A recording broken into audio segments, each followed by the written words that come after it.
मित्रों नमस्कार। Virtual class के इस एपिसोड में हम विज्ञान विषय लेकर आए हैं और विज्ञान का विषय है ऊष्मा और ताप। ऊष्मा और ताप ये विज्ञान की पुस्तक का चौथा अध्याय है और इस पर चर्चा करने के लिए हमारे साथ हैं श्री जे.वी. सिंह जी, जो उत्कृष्टता विद्यालय भोपाल के व्याख्याता हैं भौतिक शास्त्र के। आइए हम उनसे चर्चा करते हैं कि ऊष्मा क्या होती है और ताप क्या होता है। धन्यवाद सर। नमस्कार। आज जैसे कि ऊष्मा और ताप के बारे में हम लोग चर्चा करें तो हम लोगों ने पिछली कक्षाओं में आप लोगों ने पढ़ा होगा कि ऊष्मा ये ऊर्जा का ही एक रूप होती है। जिस प्रकार से ऊर्जा होती है उसी का ही एक रूप है ऊष्मा। ऊर्जा के अनेक रूप होते हैं। जब कोई वस्तु गति करती है तो गतिज ऊर्जा होती है, वस्तु अपनी स्थिति परिवर्तित करती है तो स्थितिज ऊर्जा होती है, वस्तु में यांत्रिक ऊर्जा होती है, वस्तु में आपकी आंतरिक इंटरनल एनर्जी आंतरिक ऊर्जा होती है, जो उसके स्वयं के अणुओं की गति के कारण होती है, अणुओं की स्थिति के कारण होती है। तो अगर हम इस प्रकार से देखें कि जो ऊर्जा है, ऊष्मा है, वो एक ऊर्जा का ही एक रूप है और इस ऊर्जा के कारण हमें ये महसूस होता है कि वस्तु गर्म है या ठंडी है। गर्माहट के बारे में हमें जानकारी मिलती है और इस ऊर्जा, ये जो ऊष्मा ऊर्जा है वो तापांतर के रूप में स्थानांतरित होती है। यदि एक वस्तु का ताप अधिक है, दूसरी वस्तु का ताप कम है तो हमें ऊष्मा की प्राप्ति होती है, ऊष्मा स्थानांतरित होती है।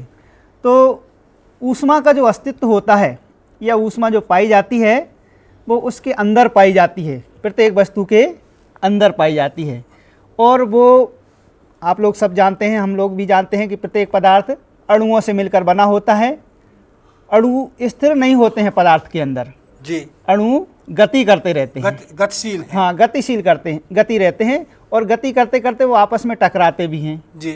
जब जब आपस में टकराते हैं तो इस प्रकार से उनका ताप बढ़ जाता है और उसके कारण ऊर्जा उत्पन्न होती है।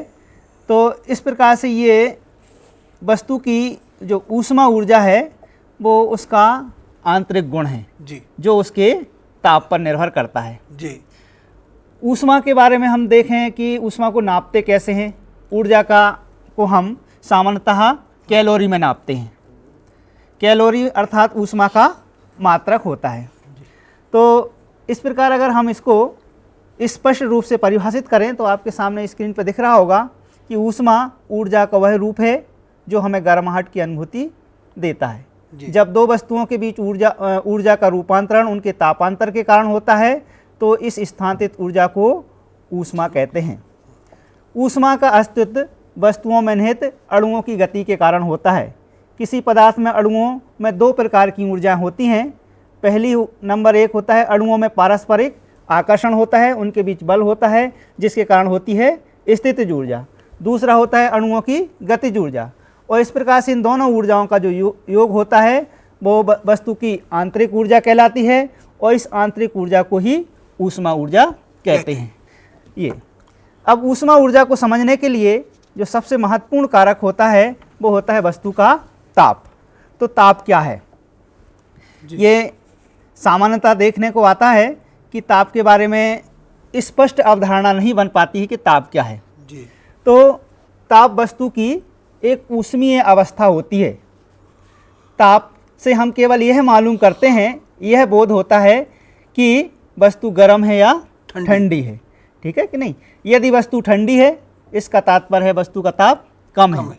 यदि वस्तु गर्म है इसका मतलब है ताप अधिक है। तो यदि दो वस्तुएं एक दूसरे के संपर्क में रख दें तो ऊष्मा अधिक ताप वाली वस्तु से कम ताप वाली वस्तु की ओर चलती है और ये कब तक चलती रहती है? जब तक कि दोनों को वस्तुओं का ताप एकदम एक जैसा ना हो जाए। तो इस प्रकार ताप ऊष्मा प्रवाह को निर्धारित करने वाला एक अवयव होता है।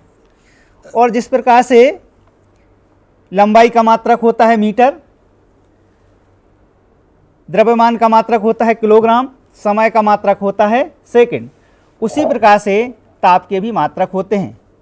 या हम एक कहें कि जिस प्रकार से लंबाई भी एक मूल राशि होती है, द्रव्यमान भी एक मूल राशि होती है, समय भी एक मूल राशि होती है, उसी प्रकार ताप भी एक मूल राशि है।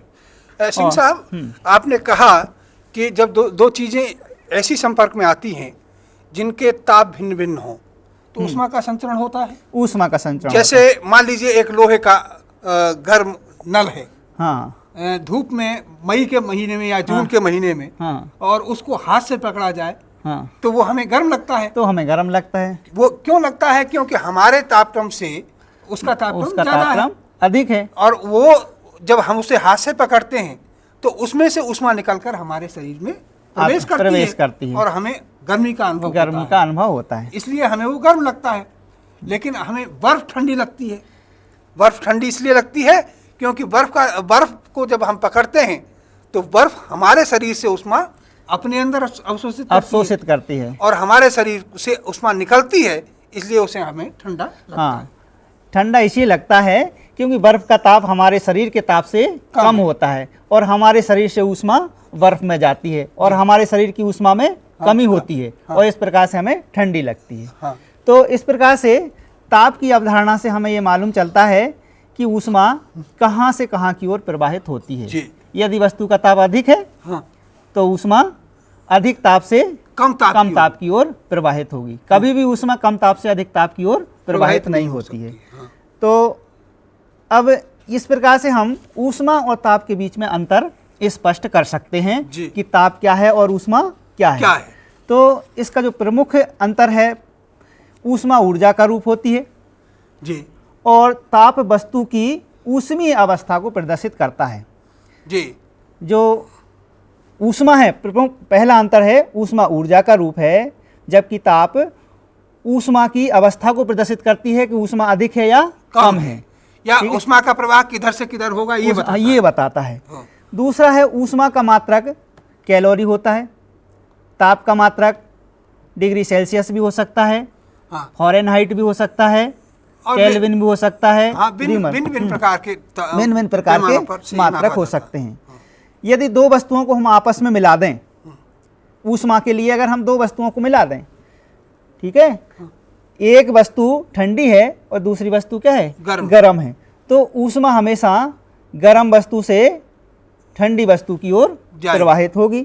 यदि हमने दो वस्तु, लेकिन देखिए जो कुल ऊष्मा रहेगी उन दोनों वस्तुओं की, वो दोनों ऊष्माओं के योग के बराबर होगी। दो वस्तुएं मिला दी, एक की आंतरिक ऊर्जा अलग है, दूसरे की आंतरिक ऊर्जा अलग है, दोनों को मिला देने पर उनकी आंतरिक ऊर्जाओं का योग उनकी ऊष्मा के बराबर, उसमें ऊष्मा के, जैसे एक में है 10 कैलोरी और दूसरे में 5 कैलोरी है, तो उन दोनों की जो कुल ऊर्जा हो जाएगी वो 15 कैलोरी होगी। लेकिन ये ताप में ऐसा नहीं होता है। अगर हमने विभिन्न वस्तुओं के ताप को मिलाया तो गर्म वस्तु का ताप कम होगा, ठंडी वस्तु का ताप अधिक होगा, और इस प्रकार से जो उनका जो ताप होगा वो बीच का ताप रहेगा। जैसे मान लीजिए एक 10 डिग्री सेंटीग्रेड के पानी में आपने 20 डिग्री सेंटीग्रेड का पानी मिला दिया, तो जो कुल मिलाकर पानी आएगा उसका तापक्रम 10 और 20 डिग्री के बीच में रहेगा, कहीं पर भी होगा। तो इस प्रकार से जो ताप होता है वो दोनों के बीच में रहता है, दोनों तापों के बीच में जी, इस प्रकार से होता है। दो वस्तुएं, इस प्रकार से अगर दो वस्तुओं में ऊष्माओं की मात्राएं समान हैं तो उनके ताप अलग अलग भी हो सकते हैं जी। जैसे एक वस्तु छोटी है तो उसमें ऊष्मा की मात्रा कम होगी, दूसरी वस्तु बड़ी है उसमें ऊष्मा की मात्रा अधिक होगी, लेकिन ये संभव है कि दोनों के ताप बिल्कुल समान हो सकते हैं जी। और दूसरे ताप में ये अंतर है कि ये दो वस्तुओं के ताप समान होने पर उनमें ऊष्मा की मात्राएं अलग अलग हो सकती हैं। तो इस प्रकार से ऊष्मा में और ताप में हम अंतर को निर्धारित कर सकते हैं। तो एक बार फिर से हम इसके बारे में संक्षिप्त रूप से स्पष्ट रूप से करें। पहला अंतर है ऊष्मा ऊर्जा का रूप है, ताप वस्तु की ऊष्मीय अवस्था को प्रदर्शित करता है। दूसरा जो अंतर है ऊष्मा का मात्रक कैलोरी होता है, मात्रक के रूप में हम अंतर स्पष्ट करेंगे। ताप का मात्रक डिग्री सेल्सियस, केल्विन, फ़ारेनहाइट जो भी है वो हो सकता है। तीसरा अंतर है दो वस्तुओं को मिलाने पर कुल ऊष्मा वस्तुओं की ऊष्माओं का योग होती है, लेकिन ताप में दो वस्तुओं को मिलाने पर मिश्रण का ताप उच्च ताप की वस्तु से कम तथा निम्न ताप की वस्तु से अधिक होता है। अगला अंतर है, दो वस्तुओं में ऊष्मा की मात्राएं समान होने पर ताप अलग अलग हो सकते हैं। इसी प्रकार ताप में दो वस्तुओं के ताप समान होने पर ऊष्मा की मात्राएं भी अलग अलग हो सकती हैं। तो इस प्रकार से हम ऊष्मा और ताप में प्रमुख अंतर स्पष्ट कर सकते हैं। अब सबसे महत्वपूर्ण बात आती है कि ताप को नापते कैसे हैं। तो ताप के नापने के लिए अलग अलग वैज्ञानिकों ने अलग अलग पैमानों का निर्धारण किया है, अलग अलग पैमाने बनाए हैं। तो ताप नापने के लिए सबसे जो उपकरण उपयोग में किया जाता है वो उपकरण कहलाता है तापमापी। थर्मामीटर। हाँ, थर्मामीटर कहलाता है। वह उपकरण जिसके द्वारा ताप नापते हैं उस उपकरण को थर्मामीटर कहते हैं। थर्मामीटर में सामान्यतः देखा होगा कि एक कांच की नली होती है, सक्रिय नली होती है और उसमें पारा भरा रहता है जी। और जैसे ही ताप गर्म वस्तु से उस पारे की घुंडी को थर्मामीटर की घुंडी को स्पर्श कराते हैं तो उसमें पारा ऊपर की ओर चढ़ जाता है। जितनी ऊंचाई तक चढ़ जाता है उसके आधार पर हम उसका मापन करते हैं जी। तो उसके मापने के लिए, ताप को मापने के लिए अलग अलग वैज्ञानिकों ने अपने अपने पैमाने बनाए। प्रमुख पैमाना है, नंबर 1 है सेंटीग्रेड पैमाना या सेल्सियस पैमाना भी इसको कहते हैं। दूसरा जो पैमाना है केल्विन पैमाना, तीसरा फ़ारेनहाइट पैमाना और ये र्यूमर पैमाना। अब ये अलग अलग वैज्ञानिकों ने अपने अपने पैमाने निर्धारित किए, लेकिन इसमें सबसे जो महत्वपूर्ण बात है, जो उभयनिष्ठ बात है या दोनों में समान बात है, उन्होंने इन पैमानों के निर्माण के लिए तापमापी में नंबर 1 प्रमाणिक वायुमंडलीय दाब पर इन पैमानों को बनाया। जो स्टैंडर्ड या मानक दाब होता है 760 मिलीमीटर। हाँ, 760 मिलीमीटर, उस दाब पर इनको बनाया। और पानी का क्वथनांक और गलनांक, बर्फ का गलनांक और पानी के क्वथनांक के बीच के ताप को भिन्न बांटा। तो सबसे पहला जो आपका ताप का पैमाना है वो है सेंटीग्रेड पैमाना। इसको वैज्ञानिक सेल्सियस ने इसको बनाया था और उन्होंने मानक वायुमंडलीय दाब पर, मानक वायुमंडलीय दाब अर्थात 7 से 60 मिलीमीटर पारे के दाब पर बर्फ के गलनांक को माना था 0 डिग्री सेल्सियस और पानी के क्वथनांक को माना था 100 डिग्री सेंटीग्रेड और इन दोनों के बीच की दूरी को 100 बराबर भागों में बांट दिया था। और वो एक भाग जो होता है वो कहलाता है 1 डिग्री सेंटीग्रेड कहलाता है। इसी प्रकार ये दूसरा पैमाना है केल्विन पैमाना या इसको परमताप पैमाना कहते हैं। इसको वैज्ञानिक केल्विन ने बनाया था। तो मानक वायुमंडलीय दाब पर बर्फ के गलनांक को उन्होंने माना था 273 केल्विन जी और पानी के क्वथनांक को माना था 373 केल्विन और इन दोनों के बीच की दूरी को 100 बराबर भागों में बांटा। तो इस प्रकार से जो प्रत्येक भाग आया उस प्रत्येक हिस्से को कहते हैं 1 केल्विन। और इस प्रकार से देखें हम कि केल्विन पैमाने के एक भाग का मान और सेंटीग्रेड पैमाने के एक भाग का मान बराबर होता है। तीसरा जो पैमाना है वो है फ़ारेनहाइट पैमाना। ये वैज्ञानिक फ़ारेनहाइट ने बनाया।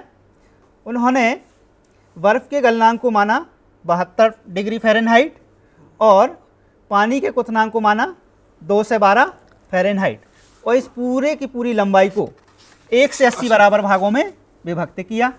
इस प्रकार से जो एक भाग होगा वो 1 फ़ारेनहाइट होगा। सिंह साहब शायद फ़ारेनहाइट में 32 डिग्री सेंटीग्रेड, हाँ 32 डिग्री फ़ारेनहाइट को शून्य के जगह पर माना। हाँ, बर्फ का गलनांक को माना है। और पानी का क्वथनांक है 2 से 12 डिग्री फ़ारेनहाइट और इस प्रकार से इनका जो अंतर है वो 1 से 80 है। इसलिए उसको 1 से 80 बराबर भागों में विभक्त किया गया है और एक भाग को कहते हैं 1 फ़ारेनहाइट जी। इसी प्रकार है र्यूमर पैमाना। इसमें बर्फ के गलनांक को माना है 0 डिग्री र्यूमर और पानी के क्वथनांक को माना है 80 डिग्री र्यूमर और इस पूरे के पूरे पैमाने को 80 बराबर भागों में विभक्त किया। इस प्रकार से ये बना र्यूमर पैमाना जी। इसी आधार पर, इस स्केल के आधार पर देखिए आप सभी लोग देख रहे होंगे कि इन सब की लंबाइयाँ बराबर हैं। केवल उनको कितने कितने भागों में विभक्त किया है इसी आधार पर इन चारों पैमानों के बीच में संबंध हम स्थापित कर सकते हैं। तो ये संबंध, एक बात है सिंह साहब। हाँ जी सर। जैसे एक केल्विन पैमाना है ये केल्विन पैमाना उन्होंने 273 डिग्री से शुरू किया। हाँ, 273 को। हाँ, 273 डिग्री से शुरू किया। बर्फ के गलनांक को उन्होंने हाँ। 273 डिग्री माना। इसका कुछ कोई कारण उन्होंने बताया होगा। 273 केल्विन जो होता है वो परम शून्य ताप होता है जी। और इस ताप पर जो वस्तुएं होती हैं, जो पदार्थ होती हैं, जो गैस होते हैं, उनकी गतिज ऊर्जा शून्य हो जाती है, उनका आयतन भी शून्य हो जाता है और उनका दाब भी शून्य हो जाता है। और उन्होंने केल्विन ने ये बताया कि इससे न्यूनतम ताप संभव नहीं है। ये न्यूनतम ताप है, परम ताप है, परम ताप है, ताप है। परम शून्य ताप है और इस ताप से कम ताप की कल्पना नहीं की जा सकती है। हाँ, देखो मित्रों, बच्चों, ऐसा है कि गैस का तापक्रम अगर आप घटाएं तो उसके आयतन में निरंतर कमी आती चली जाती है। 0 डिग्री सेंटीग्रेड पर अगर किसी गैस को आप लें और उसका कोई आयतन लें, धीरे धीरे करके उसका आयतन घटाते वो तापक्रम घटाते चले जाएं तो वह घटकर कम होता चला जाता है और एक तापक्रम ऐसा आता है जिस पर उसे गणितीय गणना के आधार पर उसे शून्य हो जाना चाहिए और ऐसे तापक्रम को हम परम शून्य तापक्रम कहते हैं। केल्विन ने बताया कि ऋण 273 डिग्री सेंटीग्रेड पैमाने पर हर गैस का आयतन शून्य हो जाना चाहिए और इसीलिए ऋण 273 डिग्री सेंटीग्रेड को परम शून्य कहा गया और इसी आधार पर ऋण 273 डिग्री सेंटीग्रेड पर परम शून्य बना और 0 डिग्री सेंटीग्रेड कितने के बराबर हो गया? 273 डिग्री केल्विन के बराबर हो गया। केल्विन के बराबर। इसलिए 0 डिग्री सेंटीग्रेड को केल्विन ने अपने पैमाने पर 273 डिग्री केल्विन दिखाया और 100 डिग्री सेंटीग्रेड को उन्होंने 373 डिग्री केल्विन दिखाया। उनके जो खाने का मान है, मतलब उनके जो भाग हैं, दोनों पैमानों पर, दोनों थर्मामीटरों पर भाग बराबर बने हुए हैं, 100 भाग हैं, लेकिन वहाँ पर जहाँ पर सेल्सियस पैमाना 0 डिग्री सेंटीग्रेड से शुरू होता है, वहाँ पर केल्विन का पैमाना 273 डिग्री केल्विन से शुरू होता है। कारण मैंने आपको स्पष्ट बता दिया कि ऐसा परम शून्य तापक्रम माना गया जहाँ पर कि प्रत्येक गैस का आयतन शून्य हो जाना चाहिए। हाँ, तो ये परम शून्य ताप को इस प्रकार से हम परिभाषित कर सकते हैं कि वह न्यूनतम संभव ताप होता है जिस पर गैस का आयतन, गैस का दाब, गैस की गतिज ऊर्जा शून्य हो जाती है, उसे परम शून्य ताप कहते हैं और इसका मान होता है -273 डिग्री सेंटीग्रेड या 0 केल्विन। 0 degree kelvin. हाँ। तो अब देखिए, जैसे अभी अभी हमने इनके बारे में चर्चा की कि ये ताप पैमानों में जो संबंध है, इसी परिभाषाओं के आधार पर हम अगर इनमें संबंध निकालें तो ये संबंध आएगा C मतलब डिग्री सेल्सियस -0, ये 0 को हमने घटा दिया क्योंकि ये है बर्फ़ का गलनांक, बराबर कितने भागों में विभक्त किया है? 100 बराबर भागों, इसलिए इसको 100 से भाग दिया।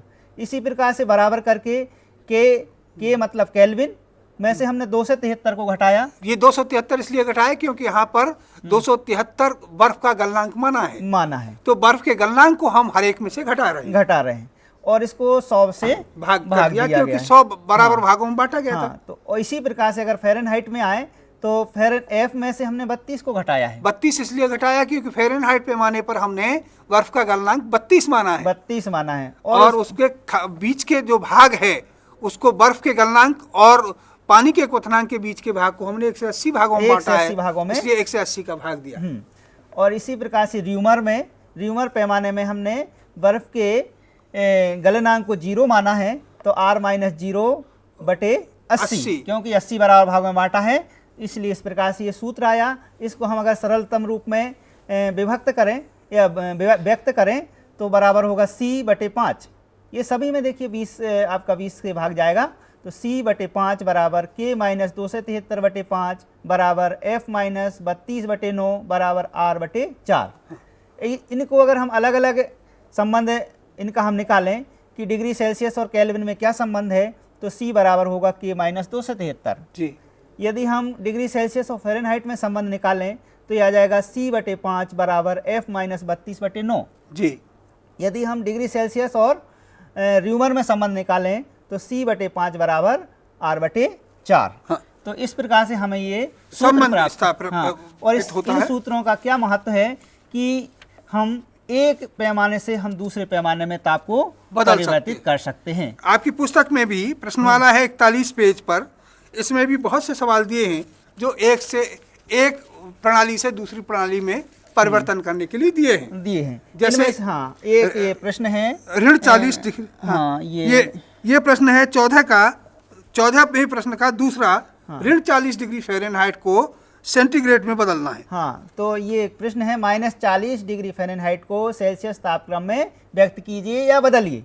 तो इसमें आपको दिया गया है F का मान, F बराबर -40 degree Fahrenheit, F means Fahrenheit. जी, हमें C ज्ञात करना है, डिग्री सेल्सियस में इसका मान ज्ञात करना है। तो हमारा जो सूत्र इसमें लगेगा, सूत्र प्रयुक्त होगा C/5 बराबर F - 32/9।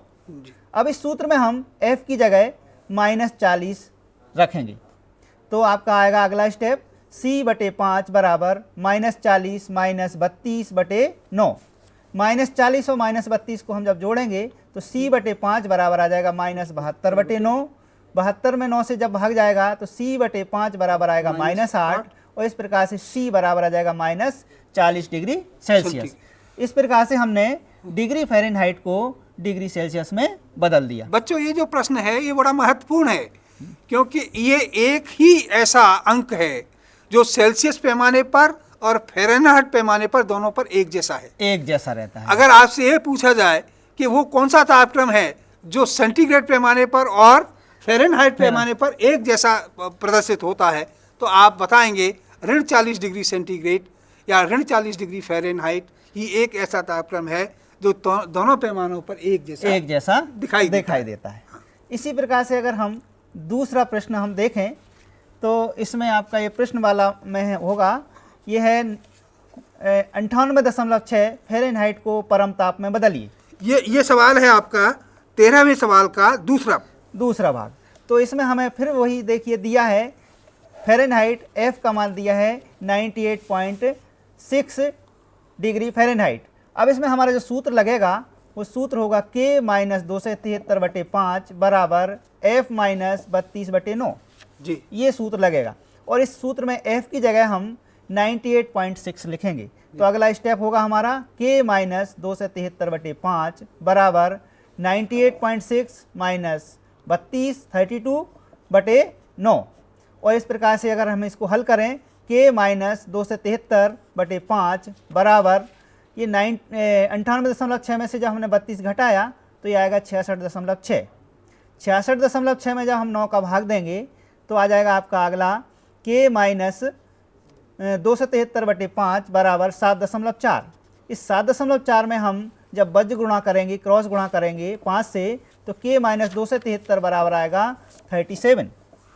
K बराबर ये पक्षांतर किया तो 37 + 273 अर्थात K बराबर 3 से 10 केल्विन।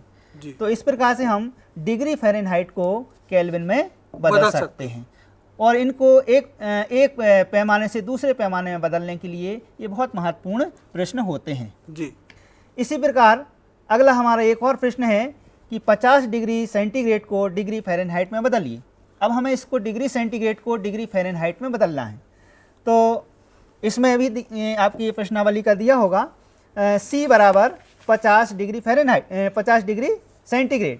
तो ये प्रश्न 15 का दूसरा।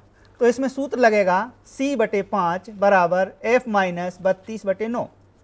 यहाँ पर हम C का मान 50 लिखेंगे जी। C की जगह 50 लिखेंगे। 50/5 बराबर F - 32/9।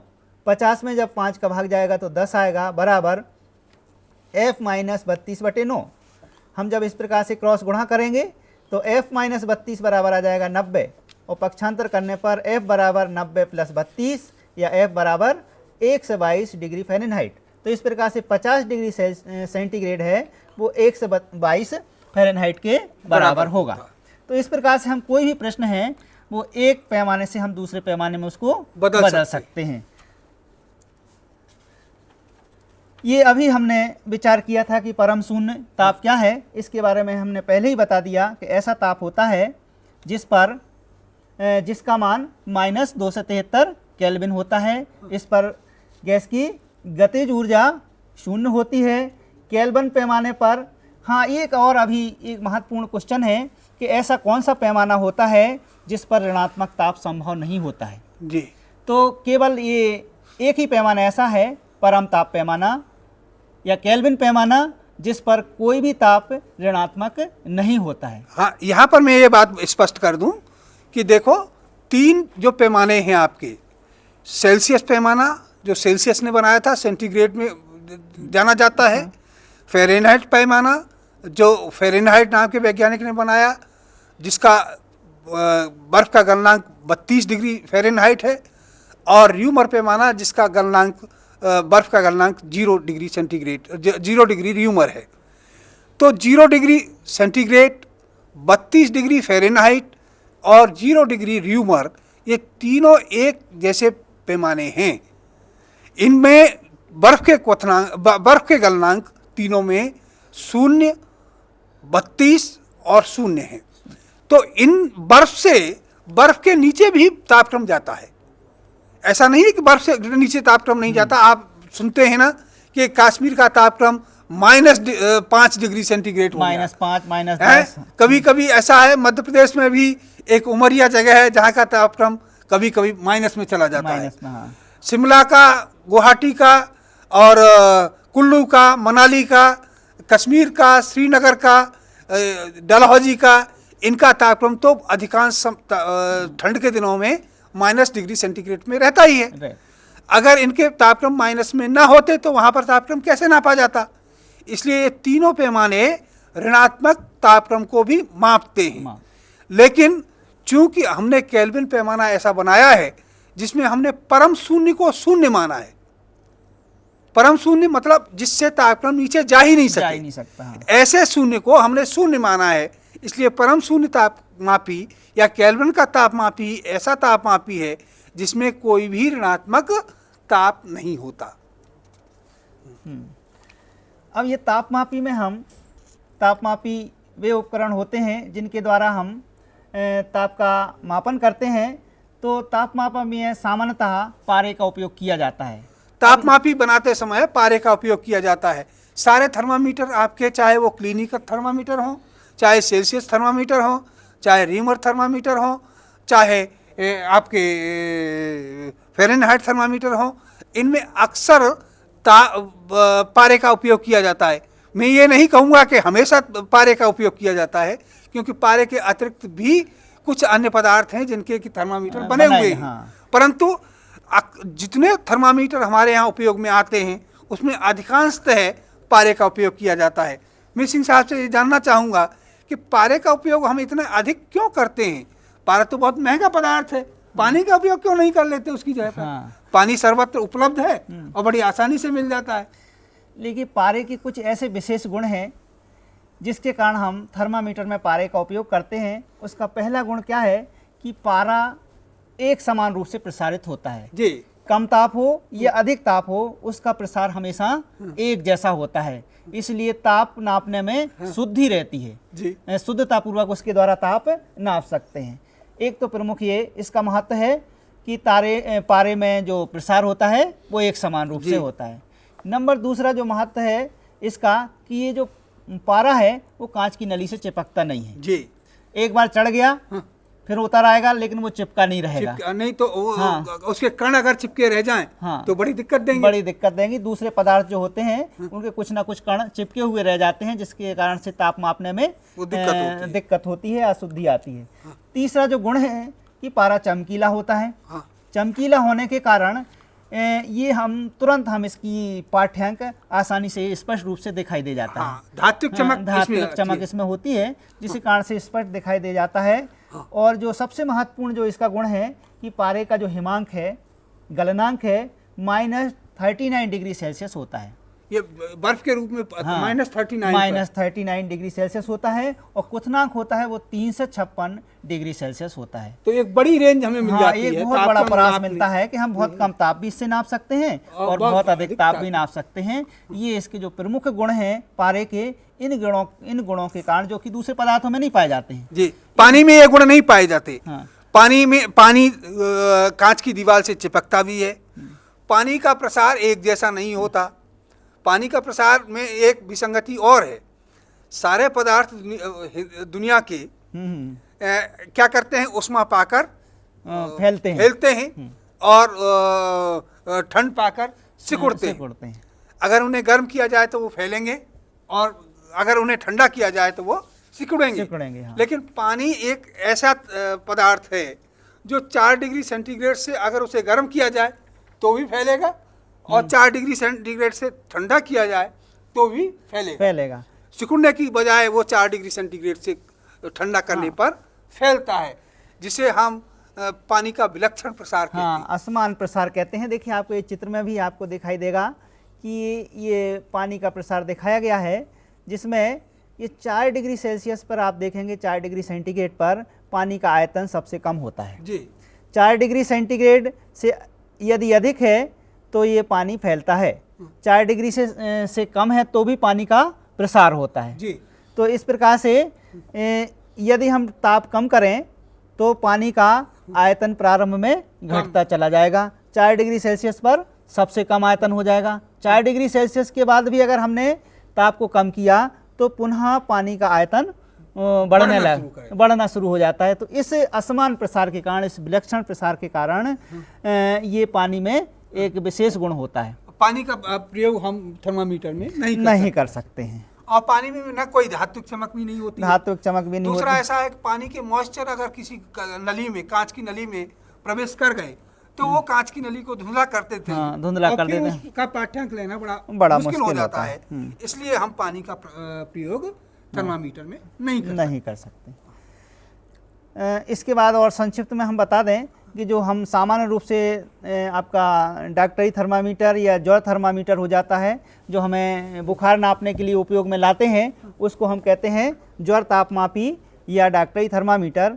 ये इस डॉक्टरी थर्मामीटर की क्या विशेषता होती है कि इसमें जो सबसे नीचे घुंडी रहती है उसमें पारा भरा रहता है और ऊपर एक केस नली रहती है। केस नली और उस जो जिसमें पारा भरा रहता है उसमें बहुत सकरी मुड़ी हुई केस नली रहती है और उस मुड़ी हुई केस नली से होकर जब हम किसी गर्म वस्तु को या बुखार से पीड़ित व्यक्ति को उसको स्पर्श कराते हैं तो उसमें से ऊपर चढ़ जाता है, पारा चढ़ जाता है। लेकिन उतरता इतना आसानी नहीं, लेकिन जब हम उससे अलग हटा भी लेते हैं तो फिर पारा उतरता नहीं है। और इस प्रकार से हम उसको अलग करके और उसका ताप को हम सही रूप से, शुद्ध रूप से नाप सकते हैं। और इसमें ये सबसे जो आपका तापमापी है, डॉक्टरी तापमापी, इसमें जो न्यूनतम जो वो होता है 95 डिग्री फ़ारेनहाइट और सबसे अधिक होती है इसकी जो वो होती है 110 फ़ारेनहाइट पर इसके चिन्ह अंकित रहते हैं। और ये जो चिन्ह है, ये ताप है, ये मानव शरीर के औसत ताप है।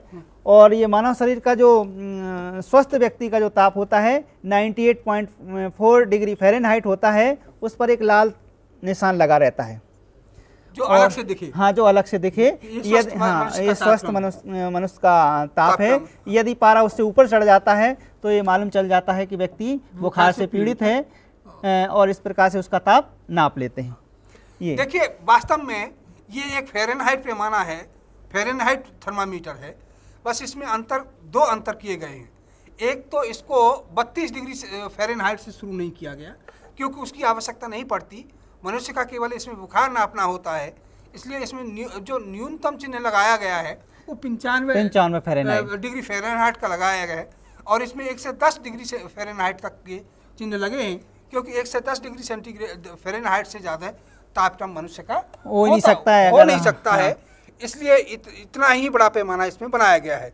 दूसरी बात इसमें एक और की गई है कि इसमें जो नली है, घुंडी से, पारे की घुंडी से सीधी न जोड़ के थोड़ा सा एक वहाँ पर टेढ़ मोड़ दिया गया है। मोड़ इसलिए दिया गया है कि जैसे अगर आपने किसी मनुष्य का ताप लेना है, बुखार नापना है, आपने उसको थर्मामीटर लगाया, थर्मामीटर लगाने पर उसका ताप तो चढ़ गया, लेकिन जैसे ही आपने निकाला और वो निकाल कर बाहर देखा और बाहर देखने में ही वो तापक्रम फिर वायुमंडल के संपर्क में आ गया और वायुमंडल के संपर्क में आते ही वो ताप गिरना शुरू हो गया। तो आप जब तक तापक्रम पढ़ नहीं पाए तब तक उसका तापक्रम कम हो जाता है। तो सही आप नाप नहीं ले सकेंगे। तो इस चीज़ को रोकने के लिए डॉक्टरी थर्मामीटर में एक विशेषता की गई है कि पारे की घुंडी और नली के बीच में जोड़ के स्थान पर एक मोड़ दिया गया है, जिससे पारा आसानी से ऊष्मा पाकर चढ़ तो जाता है, लेकिन अपने आप उतरता नहीं है। उसे उतारने के लिए हाथ से झटका देना पड़ता है, झटकना पड़ता है, जिससे और झटकते हैं तभी वो पारा अपने स्थान से नीचे उतर कर आता है।